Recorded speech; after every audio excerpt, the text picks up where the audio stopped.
वो दिन वापस आ गया है जहां ब्रांड्स अपना फेमिनिज्म और वोकनेस दिखाने की कोशिश करेंगे because women's day.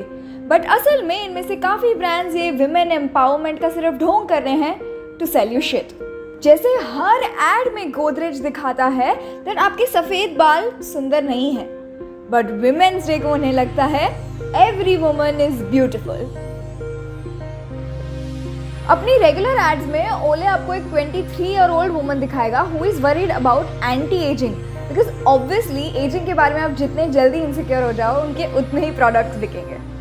Also 365 days of the year उन्हें फेयरनेस, ब्राइटनिंग, वाइटनिंग क्रीम बेचने से कोई प्रॉब्लम नहीं है, बट विमेन्स डे पे ओले आपको कहता है that you have to be comfortable in your own skin and face it all.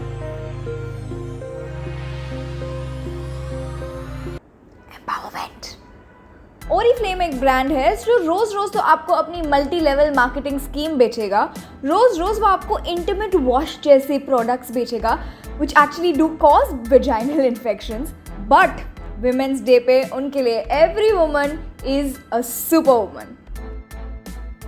Of course they probably also use this to sell their multi-level marketing scheme, but anyway. मैं video edit कर रही थी और मुझे नायका से भी एक add milli about रंग एंड हाउ कलर डिस्क्रिमिनेशन नहीं करना चाहिए, बट उनकी खुद की वेबसाइट पे इतने सारे फेयरनेस करने वाले प्रोडक्ट्स मिलते हैं। लाइक ये कंपनीज को खुद की मैसेजिंग में हिपोक्रेसी कैसे नहीं दिखती है? What is going on? और यही स्किन केयर ब्रांड्स की बुलशिट देख के छोटे ब्रांड्स भी उनके सेम फुटस्टेप्स में फॉलो कर रहे हैं। जैसे ये ब्रांड जो अपने इंस्टाग्राम पे एकदम एम्पावरिंग मैसेजेस डालता है, but at the same time vaginal tightening creams and bum cream for plumping and toning sell करता है। आई एम प्रीटी श्योर ऐसे बहुत सारे छोटे ब्रांड्स हैं जो ये टाइप की चीज़ें करते हैं। सो एक्चुअली अगर आपको पता है ऐसे कोई ब्रांड्स के बारे में, let us know in the comments down below. Gillette Venus हमें सिखाता है कि विमेन होती हैं हार्ड वर्किंग, विमेन करती हैं hustle and struggle every day repeat पे, but body hair no no no no no no no. चाहे आप अपनी परफॉर्मेंस के लिए लेट हो रहे हो, पर स्टेज पे आप कैसे जाओगे अपने बॉडी हेयर के साथ? स्ट्रॉन्ग विमेन ना अपने बाल नहीं दिखाती हैं। Maybe just sell your razors and don't try to sell empowerment. Dove जैसे ब्रांड की बात करें तो ये अपने एडवर्टाइजिंग में काफ़ी स्मार्ट रह चुका है, एक्सेप्ट फॉर समटाइम्स जब they try to say that आप अपने बॉडी शेप से कॉन्फिडेंट फील करोगे because of the shape of Dove bottles. Anyway, Dove की एड्स में मुझे एक डायरेक्ट नहीं पर सटल मैसेजिंग दिखती है। अगर आप उनकी मोस्ट रीसेंट ऐड देखोगे जो है स्टॉप द टेस्ट वाली ऐड, जिसमें डिफरेंट वुमेन दिखाई हैं और लोग उन पे कमेंट कर रहे हैं कि ये मोटी है, ये तो छोटी है, इसके तो बाल बुरे हैं, but instead of saying that love yourself, वो क्या कहते हैं दूसरे लोगों को? कमियां नहीं खूबियां देखो। बिकॉज अगर आप ये बिलीव नहीं करोगे कि आप में कमियां हैं, if you don't think that you have flaws, तो आप उनकी मार्केटिंग टैक्टिक्स के लिए फॉल क्यों करोगे? तो फिर आप उनके प्रोडक्ट्स क्यों खरीदोगे?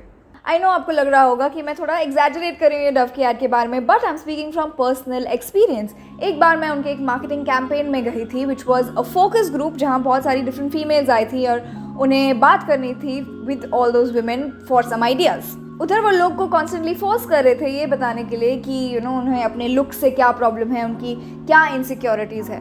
और अगर आप ये बोलने की कोशिश करो कि दूसरे लोग क्या कहते हैं और क्या सोचते हैं, उससे आपको फ़र्क नहीं पड़ता। अगर आप ये कहने की कोशिश करो कि आप कॉन्फिडेंट हो, that is just not allowed.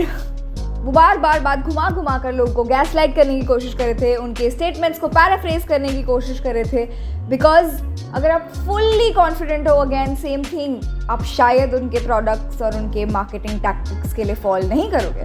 तो इसलिए एड में वो एक सटल मैसेजिंग लगती है, बट मुझे ऐसा लगता है that is their aim. For legal reasons मैं बताना चाहती हूँ कि ये जो फोकस ग्रुप था, मार्केटिंग कैंपेन थी, ये डायरेक्टली डव ने ऑर्गेनाइज नहीं की थी, एक आउटसोर्स्ड मार्केटिंग एजेंसी थी, and I don't know how much relation Dove had in this, and I just don't want to spend money on a weird lawsuit. Fair and Lovely बना Glow and Lovely, इसका ढोंग तो सबको पता ही है, no point talking about it. But L'Oreal के बारे में बात करते हैं। लॉरियल जब ये सब फेयर एंड लवली का नेम चेंज हो रहा था, उन्होंने बोला था, उन्होंने एक स्टैंड लिया था कि हम ना ये whitening and brightening and fairness और ये सारे वर्ड्स अपने एडवर्टाइजिंग से और अपने प्रोडक्ट से हटा देंगे। मुझे पता है कि ये सब चीज़ों में टाइम लगता है, वो मे भी अपनी प्रोडक्ट लाइन इमीडिएटली तो चेंज नहीं कर सकते, पर ये सब जून 2020 में हुआ था और अब तक no real changes have been shown. अभी भी उनके ऐसे प्रोडक्ट्स हैं और शायद आप लेबल नहीं चेंज कर सकते हो, okay we get it, but आप प्रोडक्ट का नाम तो अमेज़ॉन पे एडिट कर सकते हो, अपनी वेबसाइट पे एडिट कर सकते हो। I mean that's not tough. L'Oréal के बारे में और बात करने से पहले मैं आपको एक शॉर्ट स्टोरी बताना चाहती हूँ फॉर लिटिल कॉन्टेक्स्ट। सो करीब 2 साल पहले मैं एक ऐसे NGO campaign type of thing के लिए गई थी जहाँ मुझे लगा कि मैं जा रही हूँ टू हेल्प वुमेन, क्योंकि उन्होंने क्या कहा था कि वो सैनिटरी प्रोडक्ट्स गांव में बांटने वाले हैं और वो गर्ल्स को एजुकेट करने वाले हैं about sanitation during periods. First thing, वो एक सिर्फ नाम का गांव था, वो एक एक्चुअल गांव नहीं था, बिकॉज वो मुंबई के अंदर एक एरिया था जिसके नाम के पीछे गांव लिखा है, तो इसलिए वो गांव बोल रहे थे उसको। और फिर वहाँ पे आई मिसेस इंडिया। अगर आपने मिस इंडिया, मिस वर्ल्ड ये सारे शोज़ देखे हैं तो आपको पता होगा कि उन्हें एक social responsibility type of task भी करना होता है। बहुत सारे NGOs भी आए थे अपने स्टैंडीज़ लेकर, तो वहाँ वो लगा दिए थे। उसके बाद हम वहाँ की एक स्कूल में गए जहाँ सारी लड़कियों को गैदर किया एक ऑडिटोरियम में और उन्हें पैड्स बांटे जो अबाउट उनको एक पीरियड साइकिल शायद लास्ट करेंगे, एंड उनको थोड़ी इन्फॉर्मेशन बताई। कोई वहाँ एजुकेटर आए थे, and then after that guess what they did, click a lot of photos with the NGO standees and Mrs. India. Like जहाँ हम गए थे वहाँ लोग इतने अंडर प्रिविलेज भी नहीं थे, वहाँ ऐसा भी नहीं था कि रिसोर्सेज अवेलेबल नहीं है दैट विमेन सैनिटरी पैड्स नहीं यूज़ करती होंगी। आई जस्ट नो दैट वो कुछ और ही दिखाना चाहते थे, एंड जो मैंने सोचा था कि मैं हेल्प करने जा रही हूँ किसी की, नो नॉट एट ऑल। सो मैं क्या बोलने की कोशिश कर रही हूँ इज़ दैट बहुत बार चाहे ब्रांड्स हो, NGO हो या कोई पब्लिक फिगर हो, लोग हों, वो बहुत ही एक छोटा काम करते हैं which is a good thing, कुछ करते हैं better than doing nothing, but वो उसे इतना बढ़ा चढ़ा के दिखाने की कोशिश करते हैं जैसे उन्होंने अपने काम से दुनिया ही बदल दी है। तो अब आते हैं लॉरियल के stand up against street harassment वाली एड पे। एड इटसेल्फ एक्चुअली बहुत अच्छी है और उन्होंने एक पूरा कैंपेन इसके अराउंड बनाने की कोशिश की है, और साथ में ही आप देखोगे वो एक training type of cheese advertise करते हैं। तो मैं वहाँ गई उनकी वेबसाइट पे एंड एक्चुअली मैंने वो ट्रेनिंग ली एंड आई रियलाइज वो बस एक 5-10 मिनट्स की चीज़ है which is not really a training, a lot of it is common sense, and it's not like वो ट्रेनिंग कोई बहुत कॉन्फिडेंस भी देती है आपको, यू कैन गो योरसेल्फ और आप वो ट्रेनिंग ले सकते हैं and you will know what it is. But जिस तरीके से लॉरियल ये एडवर्टाइज कर रहा है उनकी stand up campaign, it's as if वो एक बहुत ही ज़्यादा बड़ा काम कर रहे हैं कि ये प्लेज लिया है उन्होंने, वो लोगों को ट्रेन करेंगे, 1 मिलियन लोगों को ट्रेन करेंगे। अगर आप ऐसे ट्रेन करोगे तो कोई डिफरेंस नहीं मेक करने वाला है। Again it's not like they are doing nothing, वो कुछ कर रहे हैं, बट जो अल्टीरियर मोटिव है वो लोगों की प्रेजेस के लिए है और बढ़ा चढ़ा के वो दिखा रहे हैं जो एक्चुअली वो कर रहे हैं। आई फील रियल वर्ल्ड में उसके ज़्यादा चेंजेस नहीं होते हैं। You can disagree with me, but that's just what I think. और ये सिर्फ कुछ एग्जाम्पल्स थे, ऐसे बहुत सारे एग्जाम्पल्स हैं I am pretty sure of hypocritical brands जो ऐसी टाइप की एडवर्टाइजमेंट्स दिखाने की कोशिश करते हैं स्पेशली विमेंस डे पर। एंड जब beauty brands and fashion brands ऐसे करने की कोशिश करते हैं, I think that's the worst, because ये दोनों industries they run on people's insecurities. दूसरे ऐसे भी ब्रांड्स हैं जिनकी शायद एडवर्टाइजमेंट्स हिपोक्रिटिकल नहीं हो या उनके प्रोडक्ट्स हिपोक्रिटिकल नहीं हो, बट कुछ इमोशनल या एम्पावरिंग एड वो विमेंस डे पे निकालेंगे just to sell you their shit.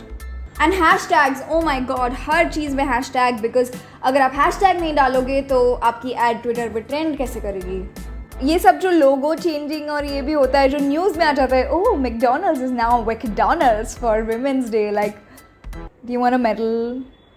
जैसे जैसे female demographic and lifestyle change हो रहा है, ऑब्वियसली ये अपने प्रोडक्ट्स भी डिफरेंट वे में एडवर्टाइज करेंगे। It's apparently called femvertising. Do these sort of work ads make a difference? I think ads ऐसी चीज़ें हैं जो they are pushed down our throat and we have seen इनके बड़े बड़े कॉन्सिक्वेंसेज भी। तो एक कल्चरल पर्सपेक्टिव से I do think that somewhat एक डिफरेंस मेक करता है कि अगर हर रोज़ हम ऐसी एड्स नहीं देखें जहाँ घर की औरत ही है जो कपड़े धो रही है और खाना बना रही है। On a bigger scale though, they're just trying to make some money. तो जो प्रोडक्ट्स आपको पसंद है वो खरीदो, go ahead do that. But ये सोच के मत खरीदो कि आप ऐसे ब्रांड से कुछ खरीद रहे हो जो विमेन एम्पावरमेंट को सपोर्ट करता है, या एक प्रोडक्ट खरीद के आप खुद विमेन को सपोर्ट कर रहे हो indirectly. Just no. So yes, I am tired of this shit being women's day ads जो अपने खुद के फ़ायदे के लिए एक्टिविज्म दिखाने की कोशिश करती हैं। And this women's day And every day after that, don't fall for this shit. Anyway, thank you so much for watching and guess what, I am doing a giveaway. Facebook पे मेरे 50,000 followers plus हो गए हैं, which is huge, and उसके बारे में मैंने बहुत लंबा post लिखा. I don't want to make this video any longer, but I want to tell you कि how you can win this giveaway. So I am giving away this beautiful mug. मेरे वाले पे तो मैंने Sharpie से लिखा है, पर ये मैंने specially print कराया है. So very simple to enter. Firstly, you have to go to Facebook because मेरे Facebook पे followers बड़े हैं. इधर थोड़ी ना ऐसे free में दे दूँगी. Thank you so much for watching, especially till the end, and bye bye. I'll see you in the next one.